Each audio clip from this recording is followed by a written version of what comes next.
오늘은 여호수아 8장에 있는 말씀으로 함께 은혜를 받고자 합니다. 오늘 말씀 제목은 실패를 딛고 전진하라입니다. 실패를 딛고 전진하라. 여러분, 우리가 세상을 살면서 한 번도 실패 없이, 한 번도 실수 없이 그렇게 사는 사람은 없습니다. 우리 다 걷고 계시죠? 잘 걷고 계시지만 사실 우리들이 맨 처음에 걸을 때 얼마나 힘들었습니까? 아기 때 사실 뒤집기도 힘들었고요. 그리고 기기도 힘들었고, 기다가 또 일어서면 어떻게 됩니까? 굉장히 큰 박수를 받았죠. 아, 우리 아기가 일어났다. 자, 그러다가 이제 두 발로 일어서서 걷기 시작합니다. 그렇지만 한 번도 넘어지지 않고 계속 잘 걸을 수 있는 사람은 없었습니다. 우리 많이 넘어지고 또 무릎도 까지고 울기도 하고, 그리고 이제는 잘 걸을 뿐만 아니라 또 우리가 이제 뛰게 되었습니다. 마찬가지로 이 자전거 타기도 사실 그렇게 쉬운 게 아니었죠. 맨 처음에 그림에서 보시는 바와 같이 이제 세발 자전거로 이제 타다가, 세발 자전거는 안전하죠. 잘 넘어지지 않습니다.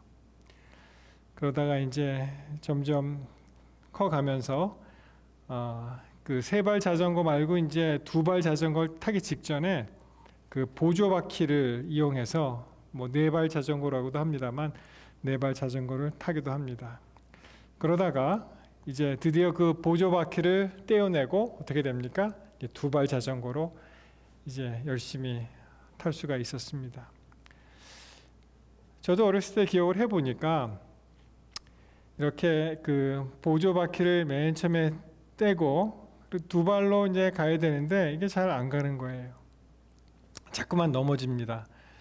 그래서 아버지께서 자전거를 한 대 사주시고 그 뒤에서 이제 붙잡으면서, 그리고 계속 넘어질 때마다 잡아주시고 또 뭐 많이 넘어지기도 하고, 그러다가 이제 우리가 어떻게 됐습니까? 자전거를 잘 타게 되었습니다.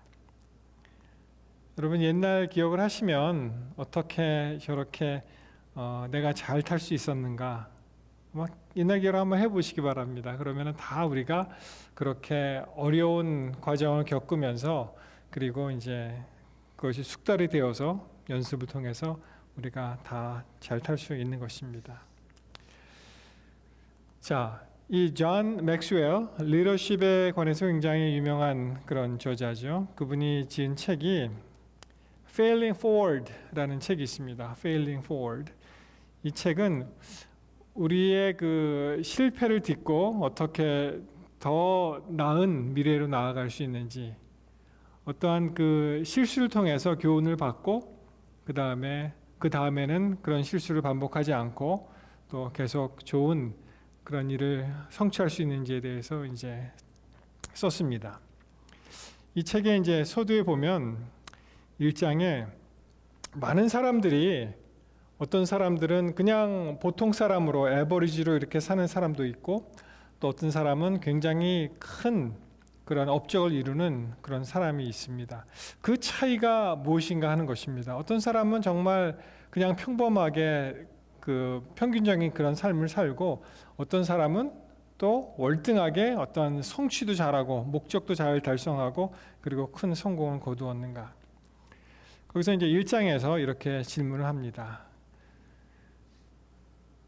어떤 사람은 그렇게 일취월장 아주 뛰어난 그런 성취를 할 수 있는 사람은 무엇인가? 그것이 가정 환경 때문에 그런가? 근데 뭐 가정 환경 아니죠. 꼭 성공한 사람이 좋은 환경에서 많이 나온다는 그런 보장은 없습니다. 여러분 아시는 그 벤 칼슨 같은 경우에 어떻습니까? 결손 가정에서 컸습니다. 그러나 그가 참 훌륭한 그런 신경외과 의사가 되지 않았습니까? 그러면 wealth, 부자여야만 우리가 성공할 수가 있는가? 그것도 아니죠. 많은 대단히 성공한 사람들 중에 많은 경우에 평균 이하의 수입을 가지고, 그리고 또 그렇게 성공적인 삶을 사는 사람이 있었습니다. 아까 말씀드린 그 벤 칼슨도 마찬가지 이해가 되지만 하여튼 많은 사람들이 그러한 어떠한 가난을 쫓아내기 위해서 노력한 것, 그래서 또 훌륭한 사람이 되는 그런 경우가 있지 않습니까? 그러면 세 번째로 기회냐, opportunity, 기회냐. 기회를 굉장한 기회를 생각하고 그것을 잘 선용해서 또 성공한 사람도 물론 있지만 그걸 또 잘 활용 못하는 사람도 있습니다. 이 기회라는 것은 보는 사람의 입장에 따라서 또 다를 수가 있다는 것입니다. 그럼 이렇게 훌륭하게 잘 성공한 사람이 높은 도덕적인 그러한 수준을, 그런 규범을 갖고 있느냐? 여러분, 이거면 얼마나 좋겠습니까? 그렇죠? 도덕적으로 뛰어난 사람들만이 성공할 수 있다. 그런데 안타깝게도 그것도 아니었습니다. 왜냐하면 소위 말하는 그 건달들, 아주 인생을 그냥 막 사는 사람들도 자기 분야에서는 어떤 뛰어난 업적을 그런 성취할 수가 있는 것입니다. 그러면 고난이 없는 사람만이 성공할 수가 있는가? 여러분 어떻게 생각하십니까? 그것도 아니죠. 왜냐하면 고난이 없는 사람만 성공한다면 그럼 또 불공평합니다. 우리 잘 아시는 그 헬렌 켈러, 이분은 삼중고를 가지고 있는 사람이었죠. 보지도 못하고 듣지도 못하고 말하지도 못하는 사람이 그러한 역경을 잘 극복해서 나중에 참 박사학위까지 받는, 그래서 많은 사람들의 귀감이 되는 그러한 일을 한 사람이 있고요. 그 다음에 여러분 빅터 프랭클 박사라고 아십니까? 이분이 2차 세계대전에 나치하의 그 강제 포로 수용소에 잡혀 있었지만 그 어려운 가운데에서도 자기의 그 학문, 이 정신과적인 그러한 학문적인 그런 고찰을 하고 거기서 살아남은 사람들입니다. 그래서 그들에게는 엄청난 고난과 역경을 극복한 그런 사람들도 많이 있다는 것입니다. 그렇다면 과연 이 책에서 얘기하는 정말 뛰어나게 어떤 일을 성취하는 사람과 그렇지 않은 사람의 차이점은 무엇인가 하는 것입니다. 여러분 어떠한 그 엘리멘트, 어떤 요소가 여기 있을까요? 저자는 이렇게 얘기합니다. The difference between average people and achieving people is their perception of and response to failure. 그래서 일반인들과 목표를 달성하는 사람들과의 차이는 그들이 실패에 관하여 어떤 생각을 갖느냐 하는 것입니다. 실패에 관해서 그가 어떻게 생각하며 또 어떻게 반응하느냐 하는 것입니다. 그래서 이러한 모든 무슨 가정 환경과 부나 높은 도덕적인 그런 소양과 이런 거, 역경 이런 걸 다 떠나서 실패했을 때 뛰어난 사람은 그 실패를 보고 어떻게 해요? 거기서 배우고 또 더 나아가는 그런 미래를 이렇게 생각할 수 있는 것입니다. 여러분 우리가 정말 사랑하는 그러한 피겨 스케이팅 김연아 선수가 있죠. 2010년 밴쿠버 올림픽 때 우리 대한민국을 대표해서 정말 상상도 못했던 일이 일어났습니다. 여자 피겨 스케이팅에서 이제 금메달을 딴 그런 선수입니다. 그렇죠? 어떤 분은 이 선수가 100년에 한 번 나올까 말까 한 그러한 사람이었다. 또 굉장히 피겨 스케이팅의 불모지에서 그가 꽃을 피웠다, 이런 이야기를 합니다. 마치 아프리카 정글에서 눈도 하나도 없는 그런 정글에서 그 스키 선수가 나온 것과 같이 불모지 한국 땅에서 이러한 위대한 선수가 나온 것입니다. 여러분이 김연아 선수가 이 금메달 따기 위해서 한 번도 넘어지지 않고 한 번도 실수하지 않고 한 번도 좌절하지 않고 그가 수월하게 금메달을 땄을까요? 아닙니다. 그가 이 금메달을 따기 위해서는 모르겠어요. 어떤 이는 표현하기를 4,000번 이상의 엉덩방아를 찧었다. 정말 트리플 루프, 트리플 그 점프 있잖아요. 그거를 굉장히 숙달하게 하기 위해서 정말 수많은 엉덩방아를 찧고 그리고 거기에 굴하지 않고 거기서 교훈을 받고 또 더 나아가는 그러한 결심을 하고 그래서 이제 금메달을 따게 된 것입니다. 보시면은 그가 이제 영상을 찍은 걸 보면은요, 네, 이렇게 많이 넘어졌죠. 스케이팅 여왕이라고 한 번도 실수 없이 타는 것은 아닙니다.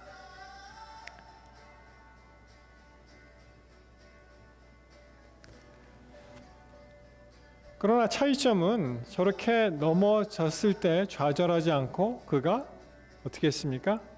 반드시 다시 일어나서 또 스케이팅을 탄 것이죠.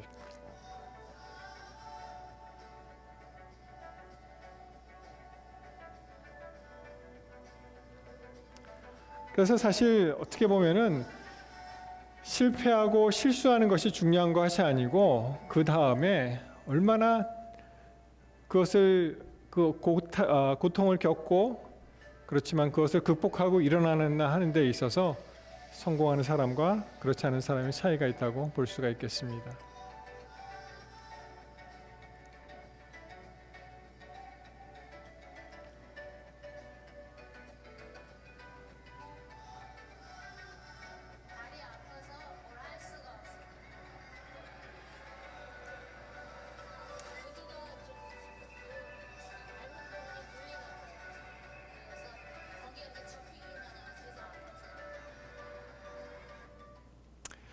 예, 굉장히 어려운 그러한 고난의 순간이었지만 구두가 잘 안 맞았나 봐요. 그래서 그게 접히면 아프고 또 넘어지고 좌절하고 울고 그렇게 했지만 거기서 좌절하지 않고 실패를 극복하고 전진한 사람이 우리가 사랑하는 김연아 선수입니다. 우리는 많은 경우에 이렇게 화려한 쪽을 많이 보죠. 그가 금메달을 따고 그리고 금메달을 목에 걸고 태극기를 휘날리며 그렇지만 모든 성공한 사람이 마찬가지이겠습니다만 그 뒤에는 얼마나 많은 피와 땀과 눈물과 수고가 있는지 모릅니다. 여러분 기억하십시오. 우리는 실패를 딛고 전진해야 한다는 것입니다. 자, 함께 여호수아 8장 1절에 있는 말씀을 함께 보겠습니다. 여호수아 8장 1절입니다. 여호와께서 여호수아에게 이르시되 두려워하지 말라 놀라지 말라 군사를 다 거느리고 일어나 아이로 올라가라. 보라 내가 아이 왕과 그의 백성과 그의 성읍과 그 땅을 다 내 손에 넘겨 주었으니. 자, 8장 1절에는 이제 7장의 그 엄청난 사건들 아간의 죄를 통하여 이스라엘이 실패했지만 그것을 다 정리하고 다시 하나님께서 여호수아를 일으키시는 실패를 딛고 일어서는 여호수아의 모습을 보게 됩니다. 근데 보면은 이 말씀이 좀 비슷하지 않습니까? 여기서 많이 듣지 않았습니까? 두려워하지 말라, 놀라지 말라. 그렇죠? 우리 여호수아 1장 함께 보실 때 나온 그런 말씀이죠. 그래서 이제 새로 시작하는 거예요. 다시 시작을 하는 것입니다. 여호수아 1장에서 두려워하지 말라, 놀라지 말라 하신 하나님께서 8장에서 다시 실패를 딛고 일어서는 이 여호수아에게 그 말씀을 이제 하십니다. 2절에 너는 여리고와 그 왕에게 행한 것 같이 아이와 그 왕에게 행하되 오직 거기서 탈취한 물건과 가축은 스스로 가지라. 너는 아이성 뒤에 복병을 둘지니라 하시니. 여러분 하나님의 때가 이렇게 있죠. 이 2절을 보면은 제일 글쎄 좀 억울하다 할 사람이 있을까요? 그 사람이 바로 아간일 것입니다. 왜냐하면 아간은 하나님의 때를 그가 분별하지 못하고 자기가 필요한 것을 자기 마음대로 이제 취했죠. 그렇지만 우리 하나님께서는 그 여리고 성 정벌하고 달리 이 아이성에서는 어떻게 했습니까? 거기서 어떠한 그 은혜를 나눠 주시는데 탈취할 물건, 가축 스스로 가지라고 말씀을 하십니다.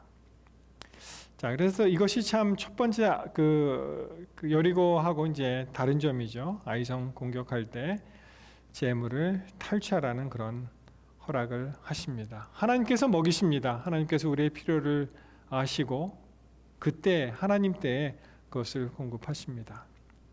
3절에 이에 여호수아가 일어나서 군사와 함께 아이로 올라가려 하여 용사 3만 명을 뽑아 밤에 보내며 그들에게 명령하여 이르되 너희는 성읍 뒤로 가서 성읍을 향하여 매복하되 그 성읍에서 너무 멀리하지 말고 다 스스로 준비하라. 여러분, 하나님께서 굉장히 자세하게 이제 지침을 내리시죠. 우리가 기억해야 되는 것은 순종하라는 것입니다. 순종, 불순종, 그 차이가 제1차 아이성 공격과 제2차 아이성 공격에서 완전히 확연하게 이제 드러나죠. 맨 처음에 그 1차 아이성 공격은 불순종을 대표하는 것입니다. 아간의 죄로 말미암아 졌습니다. 그러나 2차 공격 때에는 순종을 대표합니다. 하나님께서 아주 자세히 세밀하게 말씀하실 때 그것을 우리가 어떻게 해요? 잘 귀담아 들었다가 그대로 하면 되는 것입니다.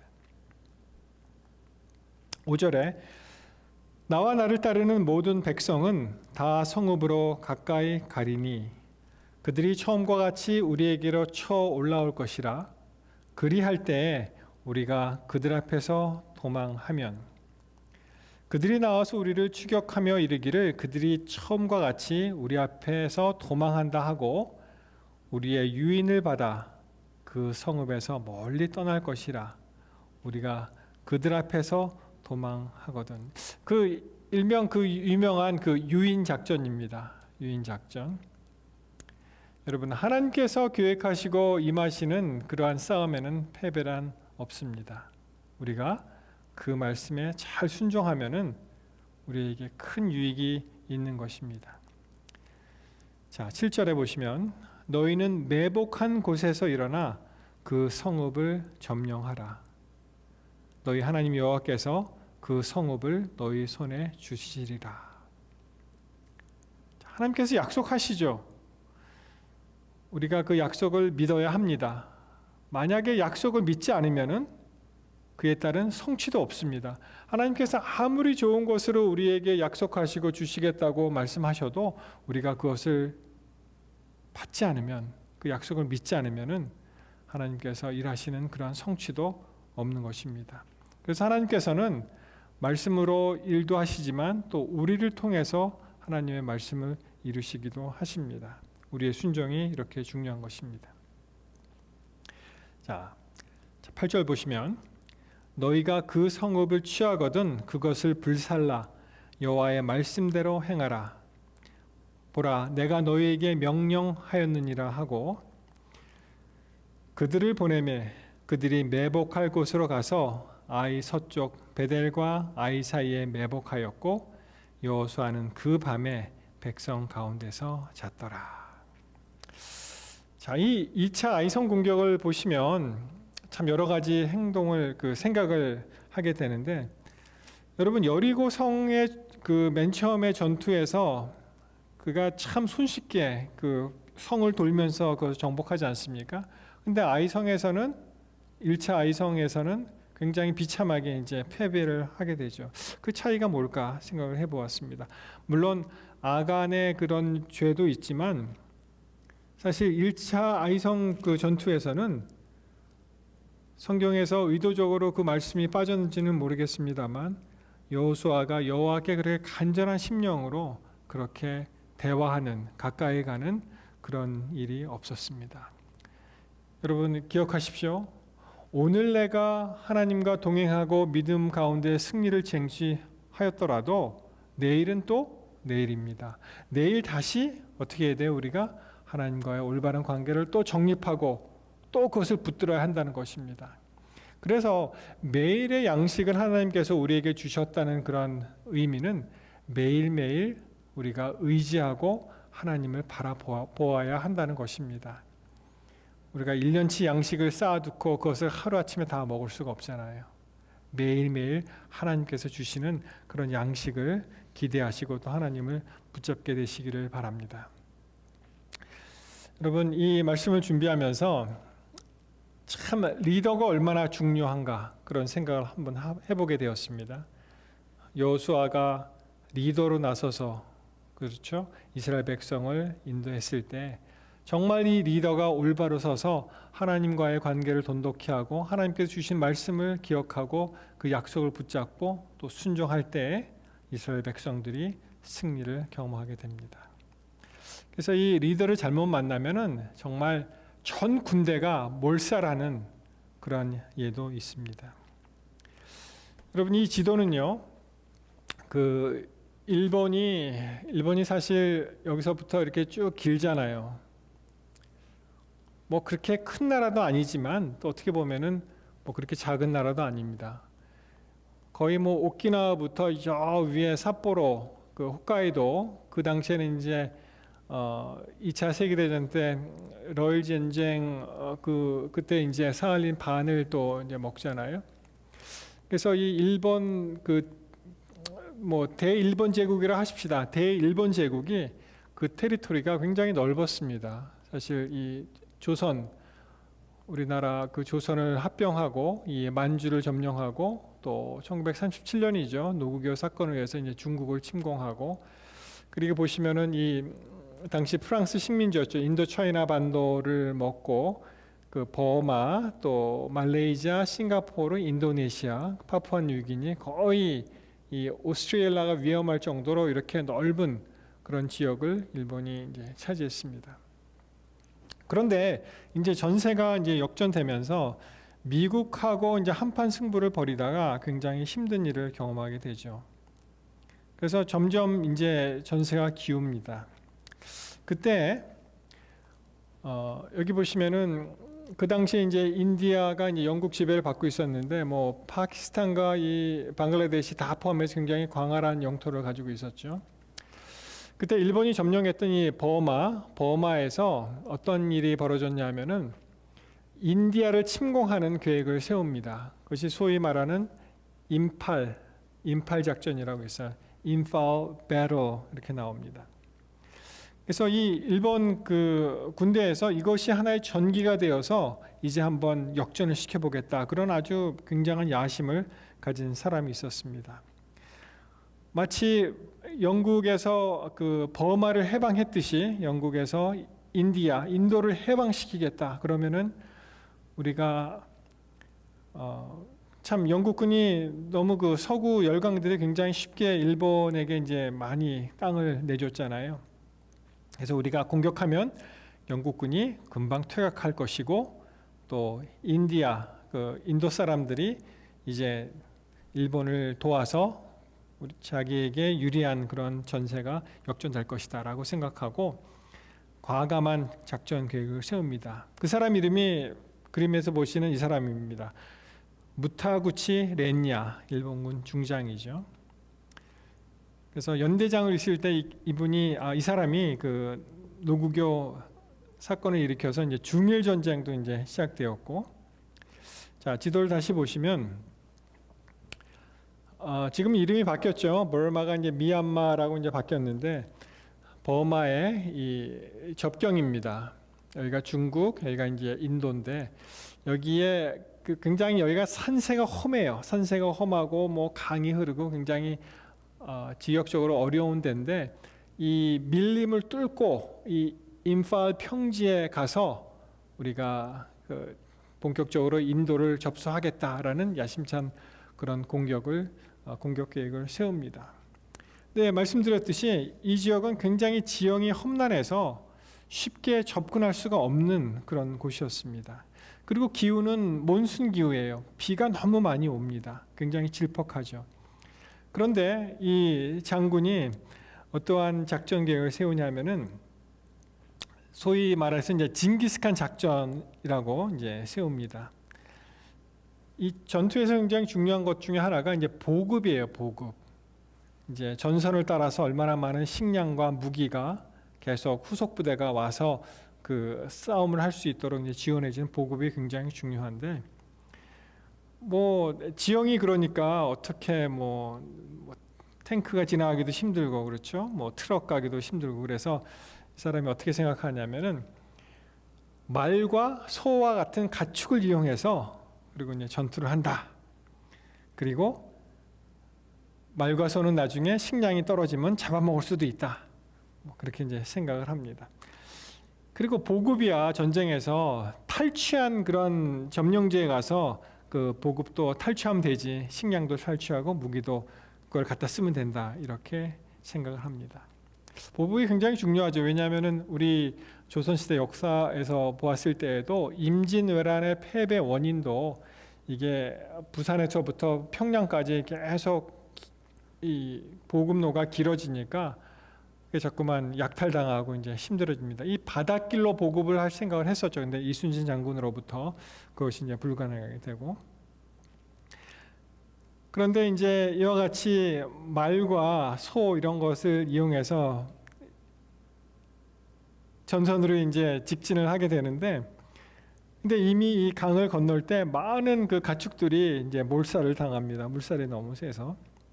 그래서 많은 그런 손실이 옵니다.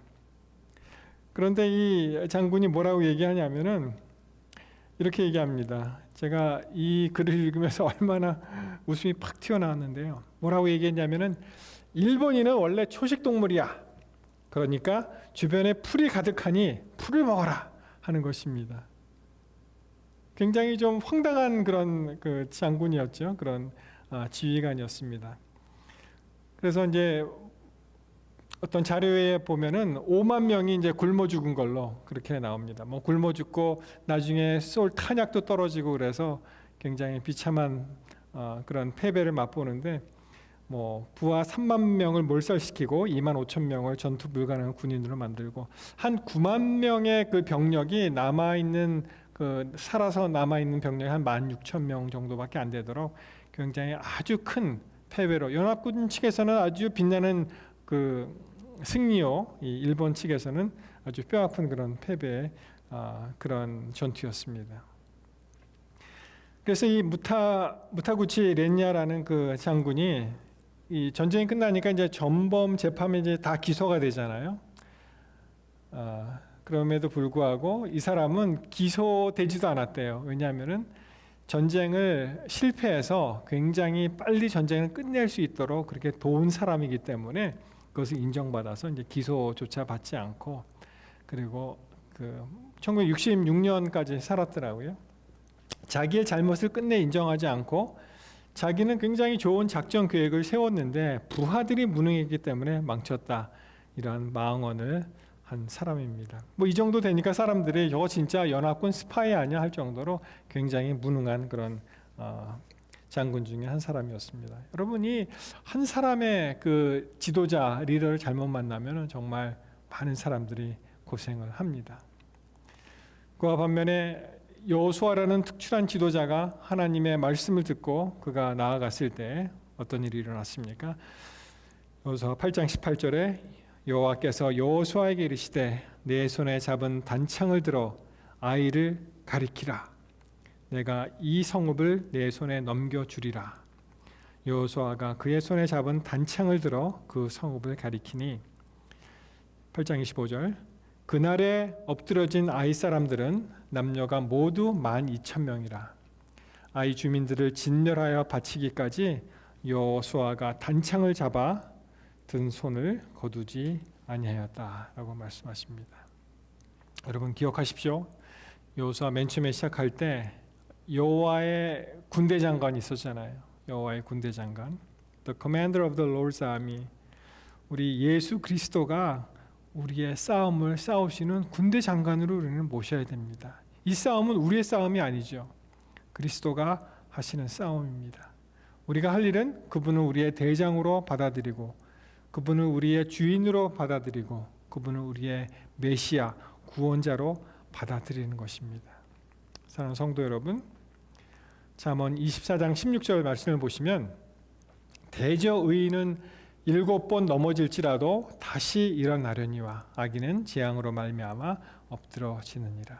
의인과 악인의 차이가 있습니다. 의인이 결코 넘어지지 않는 것이 의인이 아니고 어떤 사람입니까? 넘어지더라도 다시 하나님을 붙잡고 일어나는 사람이 바로 의인이라는 거예요. 악인은 그냥 무너지는 것입니다. 아까 말씀드린 그 성공하는 사람과 실패하는 사람의 그 차이를 말씀드릴 때, 성공한 사람은 뭐 여러 가지 방법으로 성공을 했지만 실패하는 사람들은 딱 한 가지 방법밖에 없습니다. 그가 실패를 맛보고 거기서 주저앉으면 그가 실패자가 되는 것입니다. 사랑하는 성도 여러분, 우리는 모든 사람이 이 시간에 우리의 마음을 하나님께 드림으로 예수님을 우리의 군대 장관으로 모시고, 여러 번 실패하고 넘어지더라도 어떻게 할 수 있습니까? 다시 한번 예수님을 붙잡고 또 예수님을 향해서 달려갈 때 예수님께서 우리를 귀하게 쓰실 줄 믿습니다. 여러분, 굉장히 어려우시죠? 코로나 바이러스 사태로 정말 모든 삶이 정지되었습니다. 참 어떠한 경제적으로 또 여러 가지 방면으로 굉장히 어려움에 처해 있습니다. 그러나 여러분, 결코 포기하지 마십시오. 결코 넘어졌다고 그냥 거기서 주저앉지 마십시오. 우리 예수 그리스도를 붙잡고 다시 한번 주님께서 우리에게 힘을 주실 때 우리가 그분의 손에 이끌려서 다시 한번 일어나는 그런 귀한 경험을 하게 되시기를 이 시간 바라면서 말씀을 마치겠습니다.